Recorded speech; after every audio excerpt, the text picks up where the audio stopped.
Hey, I'd like to welcome you to another episode of Mission Matters. My name is Adam Torres, and if you'd like to apply to be a guest on the show, just head on over to missionmatters.com and click on Be Our Guest to apply. All right, so today is a very special episode. Nothing brings me more joy and pleasure than introducing our new authors to our audience. So Irene Quevedo is on the line today, and she's been chosen to be one of our authors at our best-selling Mission Matters Business Leaders series. And Irene, I just want to say, hey, welcome to the show. Thank you so much for having me. It's an honor to be here. Oh, Irene, so I'm excited to get into your content. Today, we're not going to spoil all of your writing and everything because, hey, everybody listening, yes, we do sell books, and we will be bringing on Irene for a second interview once the book goes live and once it's launched, we'll do a deep dive. But today, we'll also talk about Operation Jumpstart and Irene's company as well, Up Latina and her work there. So Irene, first thing first, I just have to start this episode the way that we start them all with our Mission Matters Minute. So Irene, we at Mission Matters, we amplify stories for entrepreneurs, executives, and experts. That's our mission. Irene, what mission matters to you? Oh my goodness. The mission that matters most to me is the mission of elevating those most in need. That's what matters to me. I like to find those populations that need this growth, and I like to play a role in that elevation. Love bringing mission-based individuals and entrepreneurs on the line to share why they do what they do, like how they're doing it, and really what their goal is out there and how they plan on making a difference in the world and in the marketplace. So great to have you on the show. And I just have to say, as I researched your background and as we did a deep dive into vetting, make sure that you were the correct author for the book. I just have to say I was impressed. First thing first, I want to go a little bit further into your background. So how did you get started on this path to really working to empower populations and really even just as an entrepreneur? Like, where did it start with you? Oh, that's a wonderful question. So, I'd like to say that it started when I was young and when I was a child. I had a lot of mentors in my life and a lot of folks that I maybe didn't recognize as mentors growing up. I was the youngest of six. I grew up in Inglewood, California. My mom was a single parent. And my older siblings were likely my first mentors and guides. And I didn't realize it. I probably took them for granted, but they saw a lot in me, and they saw that there was this spark in me and that I deserved to go really far in life. And so I deserved to be the first in my family to go to college, and they poured that belief into me. And so I became a first generation college student. And flash forward all these years later, I've been with Operation Jumpstart for 13 years, serving students that are going to be the first in their families to go to college, that are breaking barriers, that are making their own path, that look a lot like me, Latinos from the inner city, really just trying to break through. So this passion of mine started as a child. Flash forward to starting my own company with other like-minded Latinas, and Level Up Latina is a coaching and business company that supports women, again, trying to create and create something that hasn't been created before in their communities among women that look like them. Oh, it's great. It's a great story, and we'll go further into Level Up Latina, definitely in Operation Jumpstart. But first, let's talk a little bit about the book. So you're selected as a new author. I mean, tell us some of the things that you hope that your readers will gain from your writing, and not holding this to, by the way, for the audience. And just so you know, we got a lot in the development process, so some of these things may change, but the themes normally don't. Like, what kind of things do you hope your readers are going to get out of your message? My book really is focused on a mindset of deserving. I do think that especially in our first generation populations born into poverty, folks that have come to this country as adults, this group of individuals, such hardworking people. I am one of them. I know that we work so hard and there's so much that we are out there doing. And the book talks about that journey. But it talks about how we may be set back and not believe that we deserve all the success that is possible because of our very challenging upbringings, because of our cultures, perhaps, or the communities that we grow up in. And so I really want to challenge that. And the book is going to talk about really key specifics about building a mindset of deserving in a world that may not look like you, that may not represent you. Because the truth of the matter is, Adam, it's our jobs. It's our jobs to bring the representation. And so I really want to fire folks up about that exact thing and being in the room. Yeah. And representation, that's always a hot topic, right? Because there's a lot of different opinions, a lot of different politics, a lot of different things surrounding it. But I mean, I can just tell you that we work very hard at Mission Matters and trying to bring great representation, especially to underserved populations. But that being said, sometimes it's hard. It's hard to reach those populations. I feel like it's like sometimes there's a misconception out there that there's maybe some always this one thing that's keeping, or this one magic thing that's going to change everything. And it's like, no, it's a process, it's a conversation, it's a dialogue, and it's an experience. Like, we're humans, right? Good old prefrontal cortex, and the right to make choices and freedom of choice, all these things play into us being humans, and caring and wanting to feel a connection and things like that. So even trying to reach the populations, and then on the opposite side of things, having the populations maybe want to reach out as well. It's a dialogue and it's a partnership. Can you talk a little bit more about your experience and how this works? Because I mean, I work on it, but you do this every day. Like, this is your business. Absolutely. So both of my businesses are rooted in coaching and mentorship. And the Mhm. difference between coaching and mentorship is mentors show you how to do it. So at Operation Jumpstart, we have a ton of volunteers, mentors that are showing kids that are going to be the first in their family to go to college how to get there. Wonderful examples of experiences that we've created for our students. That's mentoring. I do that every day. But I'm also a coach, and coaching is slightly different because coaching is about showing someone what's in them to do the work, Mhm. not just showing them your example and your success, but pushing them to do the work. So in my life, in my example, in the book, I talk about how I had key teachers that showed me how to enroll in that first college kid Yeah. uh, course, or college course, but I was a high school kid. That's what I meant to say. Pardon me. So I had those mentors as a Mhm. sophomore in high school, for instance, or a junior in high school, for instance. But coaches are different. I've had to buy that coach. I've had to pay for that fitness coach to get my butt to the park, to get me to work out, to work on my Yeah. fitness goals. I've had to hire that business coach to get to the next level. And that's so critical. But mentors and coaches are everything. And I expand on it in the book. But I think that that's a game changer for everyone to really understand that we can't go at it alone, and we Mhm. don't need to feel like we don't have the support that we deserve. It's all about deserving in the book, and I really want folks to understand the difference between that. And both my businesses really focus on coaching and mentoring and the special relationship that individuals can have with their mentors and their coaches to reach new heights. Yeah, it's awesome. And I want to switch it up a bit here. So I do want to spend some time on Operation Jumpstart. You mentioned, over 13 years with the organizations. First off, congrats. And tell us a little bit more about the organization. Oh my gosh, it's a phenomenal organization based out of Long Beach, California. We do everything for our students. Hundreds Mm. of students served a year. And when I say everything, I mean everything: mentoring, coaching, tutoring. It's college access support, college prep. We work with students eighth grade through college completion, very long standing program. They can count on our support because they're all low income students, all from the Long Beach community, and all going to be the first to go to college, as I mentioned earlier. So there's all Yeah. this wraparound services that go on at Operation Jumpstart. And it's something that as a child, if I had had that, wow, I already feel like I got pretty lucky, right? Birth order, being the sixth. But as a child, I've had a program like this in my corner in my life, free Yeah. services, scholarships. It's incredible work. I'm deeply passionate about it. I've been the CEO for many years, and I don't think I've ever want to stop. Yeah, that's amazing. And I don't want to assume that people maybe know some of the challenges that these, first generation individuals go through. I was second generation, so my mother did go to college, but she was first generation and she took the long route. So bless her heart, she worked really hard, a class at a time. And I mean, over the course of, I don't know, might have been 15 years, but she received her master's in social work, and she was the first on that side. And for my end to kind of finish college and do all that. So I had a little bit of that coaching from her and some experience, but she didn't. Like, she didn't. So because she didn't, it was like all new. It was just all new terrain. Like, she didn't know. So can you maybe talk a little bit about about just some of the challenges that this population faces? I love that question. And I can talk about it from a personal lens, and I can talk about it from what I see every day. But just taking it back a step further, since you brought up your mom, I've got to bring up mine. Yeah. Love her so much, and I love her journey. She came to this country as an adult, left three children behind in Mexico. Mm. She had 1 year of schooling under her belt. She had a little suitcase with one change of clothes in it. Wow. One change of clothes in this little suitcase.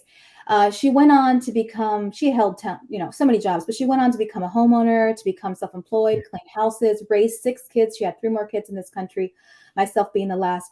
And there were so many challenges and struggles there, not because she didn't want the best for us, but because it was hard for her. But she still, in my eyes, is a Gates, a Musk, a Jobs. Like, she's so successful in my eyes, so much that she was able to accomplish, right? And I feel she gave that to me. And I had this natural grit because what we faced as first gen kiddos was a lot, was too much.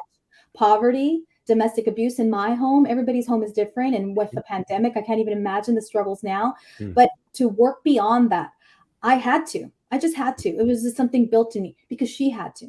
She had to as well. So as a first gen student, you have so many hurdles, and I won't pretend to know everyone's, but I touched a little bit on mine, and it's just so much more challenging. And I said it earlier, you almost sometimes feel like you have to work twice as hard. So those are the challenges. And when we can fill the gap, Adam, it's critical. And that's what Operation Jumpstart does. We fill the gap. We provide the resources, the tutoring, the guide, the scholarships, all the things that really would have made it easier for my mom, for instance. She was working hard and I was home alone, and older siblings were the childcare and all of that. My older brothers all dropped out of high school, 4 of them. They had to work.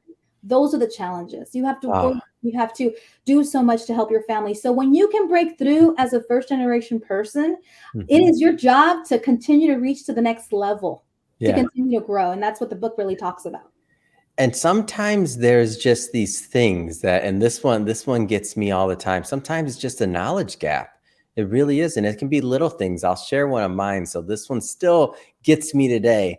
So I wait, and I just didn't know. I mean, my mom, I don't know if my mom had to take the SATs to go to college because she worked through so many programs, and she was, she just had a different experience than mine. So I believe I might have been one of the first, if not the first, to take the SATs in my family. So we didn't really know that process. So I went to, we didn't seek help or anything like that. Went to take the exam. And maybe I was just not claiming I had all these stellar grades. I didn't, but maybe I was good at taking tests. And I was 2 points away from being able to have a full ride and a full scholarship. The reason I didn't do it is because I waited to the very last time to take the test. I didn't even know I could take it earlier. I was like, okay, well, when's the last time? I thought it was just like signing a form and like a technicality. I didn't realize that if I would have actually studied for it or put any work into it, I wouldn't have had any college debt. I'm like, come on, are you kidding me right now? I didn't even know. But like these little simple things that somebody watching this right now might be like, Adam, really? You didn't know that? Like, how would you not have known that? Well, maybe in your family that was common knowledge. In my family, it wasn't. So sometimes these little things sometimes can mean the difference between a student not just getting into college or succeeding or anything else, but also finishing and also staying there and having that support group. Like some of these like little tidbits and helps and like pieces of advice without organizations like Operation Jumpstart, like it doesn't necessarily exist. Like you heard Irene's story, her mother's amazing. I mean, come on, what a pioneer. But while she's out there raising her children, doing everything else, she may not have had the time to focus on an SAT score or something. It's possible. I don't know. Maybe she did, but I know in my family that was missing information. In fact, with my mom, she did the best she could. There clearly was a gap there. But I think about her, and that's why I'm passionate about this work. Yeah. Had she had a mentor, had she had a guide, had that existed in her life, a coach to support her, my gosh, further would she have gone. But it's all about that gap. And I do talk about that gap in the book. For me personally, I had so many just fortunes in my life. I went to college because my family believed it first. But I honestly went to college because I was there following a boy freshman year, and I saw this college. I went to UC Santa Barbara. It's beautiful. And Adam, I just believed it was possible, but I didn't know how to do the work. I didn't know how to get into college, but I saw it, right? So I believed it was possible. And then once I was there, I studied abroad and I saw that world and I knew what was possible. And so I went on a sabbatical with my family for a whole year and traveled as an adult once I had 3 children. How did I believe that was possible? I first had to study abroad. I first had to go to college. I first had to have someone believe in me. It's like when you get out there and you're a little bit out of your comfort zone, then you know what's possible. So your SAT story, now you know. And I bet you did something differently the next time, right? And then you go back and you tell someone about that story and they have it easier the next time. So it's really about the mistakes that we make, being what we give back and educate others on. And it's really about the lessons we learn as we go to then make our life bigger and better because we just get out of our comfort zone more and more and we fill that gap. But folks need the support to fill that gap. It doesn't just happen. Yeah. Speaking of missing information, the Europeans have it figured out with their whole gap year and taking a year off and traveling.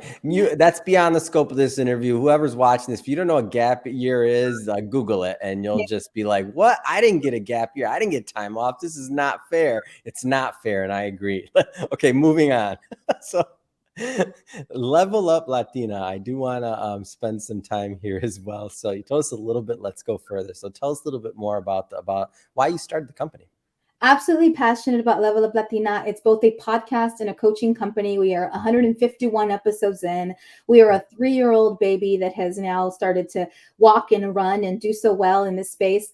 We started the company because women, especially women that look like us, Latinas, needed something else, needed something more. They needed coaching, they needed guidance. I talked a little bit earlier, I alluded to like the path, but that path had so many mistakes and so much uncertainty and so much loneliness, my path to become as successful as I became. And I'm still growing up every day, so there's more for my story to unfold. But boy, could I have used a coach that was from Level Up Latina 15 years ago, 10 years ago.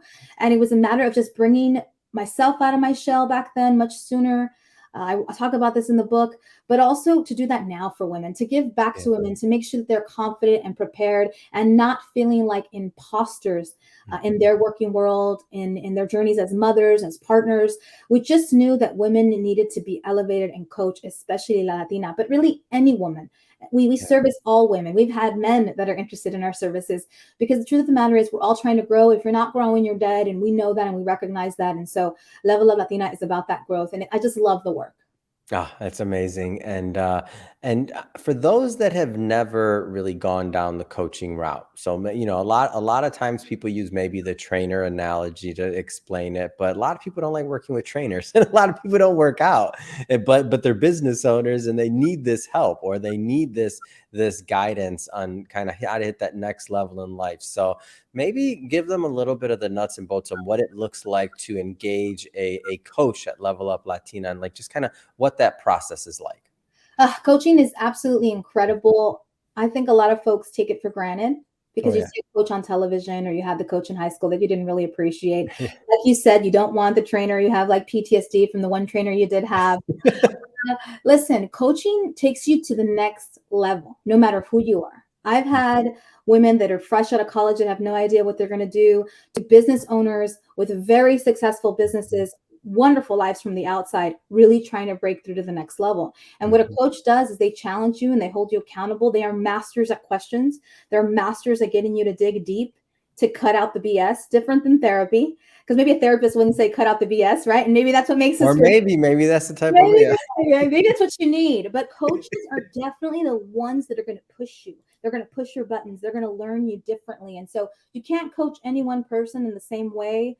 And I admire some of the greatest coaches we've ever seen in history, especially as it relates to sports. But we need to celebrate business coaches. They're out there in the world and they're giving back and they're making a difference. And it's a very nuanced, wonderful industry. And if you can have a coach, it's the best investment you can make in your life. I've always had coaches in different areas of my life. I don't know everything. I talk about it in the book. Learning is a lifelong journey. If you get the privilege of growing old, you should be learning and growing. And sometimes you need a coach to get you to that next level to learn and grow.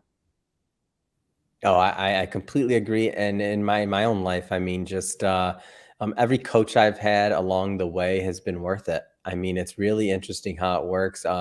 This is not my saying, and I don't even think this was this gentleman's saying that said it on the show, but it always sticks with me. And that is, you can't read the label on the jar when you're sitting inside of it. Like you need like, so I always picture myself in this big pickle jar, and I'm seeing the one side of the label, and I'm like, I can't see the other side of the label. How do I get out of this jar? But the answer isn't necessarily to get out of this big pickle jar. It's to get a coach and get that coach to read the label to you while you're inside the jar. Because even if I could get out the jar, I'm going to get put back in the jar one way or another. So I might as well have that coach that knows how to interpret and talk to me and read the label for me and do the translation, because maybe I can't read the language that label's written in. I don't know.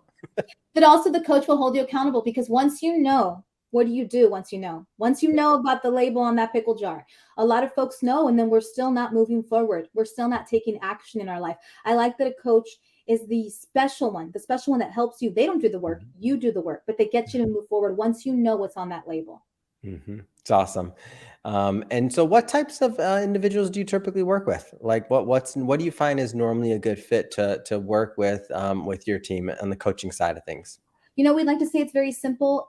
With Level Up Latina, if you're feeling stuck, you need a coach. At different points in your life, for different reasons and seasons, we have moms that had multiple children and left their career, and they're feeling so different. There's an identity crisis. We've had young students that went and got all these degrees, masters, bachelors, feeling ready and still not ready, right? Yeah. We have longtime business owners that may be feeling burned out.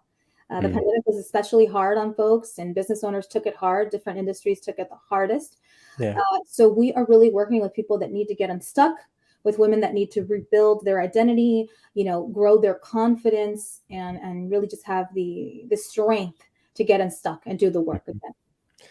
So, obviously working with people daily on in both sides of the spectrums, a lot of change going on right now, right? A lot of people maybe moving positions, feeling uncertain, and it's natural, right? We're all going through this shared condition. And for context, for everybody watching this or recording this in 2022 May, so lots happened in the last couple of years. So what are some of the things that and I know there's no one size fits all, by the way, that you tell every client the same thing. I don't mean that, but I mean, what are some of those themes and conversations that you're having around change right now? Some of the conversations that we're having around change is adapting and staying relatable. One of our most recent podcasts, which got a lot of love, was a podcast about staying relevant in ever-changing times. And so we want folks to embrace it. Change is the only constant, really. And so if you're trying to live in the past and get back what you had pre-pandemic or in your youth or when you were in college, or we can always look backward, but we're never going to go backwards. Yeah. Right. So we want to focus on embracing change, A, and B, we take small steps towards it. We challenge our clients to get out of their shell slowly, to embrace that change. I've got change going on with every single one of my clients that looks different. I mean, that's relationships changing, ending that season, life changing. I have clients that have parents that are older, that are sickly, that are passing away, that experienced COVID. I mean, so much change there. Your family dynamic changing, the structure of your family. So being able to take small steps to embrace it and grow with change is critical. And then I talk about it in the book, and we talk about it on the podcast. Self-care is critical, and you hear it all the time, but taking care of yourself is key, and being whole and being okay with yourself is key to battle change. It's great. And let's go further in your podcast. Love supporting podcast community and podcasters. I still say to this day, podcasters are the best people on earth. I don't care what anybody says. Haven't met one I don't like yet. So that being said, tell us the name of the podcast and a little bit more about the content, because I want my audience to definitely go check it out. Thanks, Adam. So it's the Level Up Latina podcast. We launched the podcast when we launched the business, so it has grown with us. And we have everything. We have incredible guests from all different industries, from all different walks of life that we feature on the show. And it's 3 women that started the company, myself and my partners, Veronica and Cecilia, all co-founders and partners. And so we just gab. We went to college together at UC Santa Barbara. Yes, it is a party school, but we're also pretty bright chicks. So we've got a lawyer in the group, a great businesswoman, a CEO. So the 3 of us and our combined experience, we just have this heartfelt show, Adam. It's just so heartfelt, and it's so beloved. A lot of first-gen women relate to what we're talking about. There's a lot of Spanglish thrown in there. We talk about our upbringing. We talk about everything from, imposter syndrome to the hottest tips for a great, self-care regimen. We're talking about everything: business coaching, interviewing. Imposter syndrome was a hot topic for us that folks loved hearing about. Advice that we would give our 25-year-old self. That's something that every guest answers. Another hot topic. We have a wonderful following at Level Up Latina, and we're just excited to do the work. Oh, that's so good. And that is so exciting. And I know that this is too hard to ask somebody, but I always ask because it's not a fair question. So it's a total setup. But what's one of your most memorable episodes, or moments from the podcast, to give us a flavor of the content? So, right, you're talking about making you choose between which kid do you like the best, or what? Oh my gosh. I do it on purpose. It's the meanest question ever, and it's intentional. I hope nobody ever turns it back on me one day. There are so many. There are so many, and they're like all kind of, coming up Hmm. to mind right now. But I will say one of the biggest breakthroughs for me personally is we once had a therapist on our show, and Mm. it convinced me to seek therapy. I was always one of those people Wow. that felt like I'm good, I'm well adjusted, I'm successful. And then I thought, I should do this. And then another one of my partners went for it and got therapy too. And you don't know why you need therapy sometimes, but you're feeling like something resonated. She spoke to me. Does she know me? Is she in my heart? Like, it was a great breakthrough, and I'm now such a huge advocate for it. It's made me a better coach to be in therapy. I'm sure my husband loves it, and my mama loves it. Like, my kids love it. Everyone loves that I'm in therapy. But talk about how transformative a podcast is. I mean, it led Hmm. to me having something else in my corner to support me, and Yeah. my growth expands because I'm more well adjusted and supported. And so Mhm. that has to have been one of my favorite episodes. But there's so many, and there's so many I can't even talk about because they're not appropriate here. But if you're listening, you know those shows and you know how great they are. That's awesome. Well, I just have to say, Irene, I'm so excited and thrilled to publish your work and to get that your message out to our audience, and also to continue to support and be an advocate in your mission. That being said, I have to ask, what's next? I mean, you're a busy woman. I mean, between the positions, the podcast, like, what's next? There's so much in store, and Mhm. I'm just blessed to be here. I feel like I'm moving in all cylinders. I give back to my university a lot. I'm involved there. I do a lot of public speaking through that work, and I just like to grow that space because I Mhm. think this is a very important message. This message that representation matters, that we Mhm. all deserve the best out of life. And sometimes it's just about that gap that exists that keeps Mhm. us from getting to that next level. And so what's next for me is to continue to double down on that message. I want more women to hear it, but I want more Mhm. folks of color to hear it in general.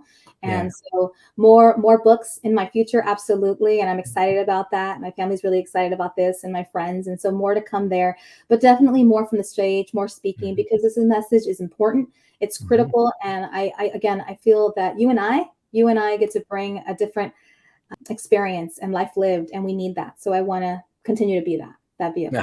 it's wonderful. And if somebody is watching this and they want to learn more and they want to connect, whether it's Level Up Latina or they want to listen to the podcast or just connect and follow the journey in your content, I mean, what's the best way for people to do that? Great question. So Level Up Latina is everywhere across all platforms so that you can listen. Just look up Level Up Latina. If you look us up on social, our handle on Facebook and Instagram is at Level Up Mhm. Latina. On Twitter, it's at Latina_up. And so Mm. that's for that amazing and incredible business. If you want to be a client or learn more, of course, leveluplatina.com is our website. OperationJumpstart.org is our website there for this amazing mission work that we do. If you want to volunteer to be a Yeah. mentor, if you want to learn more about the students in our program and how Mhm. they're enrolled, OperationJumpstart.org. And we're also across all social media at Mhm. OP Jumpstart LB is our handle. And I'd love to hear from you. I'd love to field any questions. My email, my personal email, is either Irene at operationjumpstart.org, Irene at Mhm. leveluplatina.com. Very simple, but I'd love to, answer questions for folks. Fantastic. And for the audience listening, just so you know, we'll put all that information in the show notes so that you can just click on the show notes and click on the links and head right on over and check out Irene and her work. And speaking of the audience, if this is your first time with Mission Matters, we're a platform that's all about elevating and amplifying and highlighting the messages of entrepreneurs, executives, and experts, and figuring out, why they do what they do, how they do it, how they're giving back, and really what we can all learn and take away from that to improve our lives as well. If that's the type of content that sounds interesting or fun or exciting to you, then I welcome you. Hit that subscribe button because we have many more mission-based individuals coming up on the line like Irene. And just so you know, we're bringing Irene back for the next episode when we once the book is launched, and it's going to be fun. And I'm excited to go further into Irene's story and also her writing. And Irene, again, thank you. It's been a really pleasure and honor having you on the show, and I'm pumped to promote and to publish your writing. So thank you. Thank you. It's been wonderful. Thank you so much, Adam.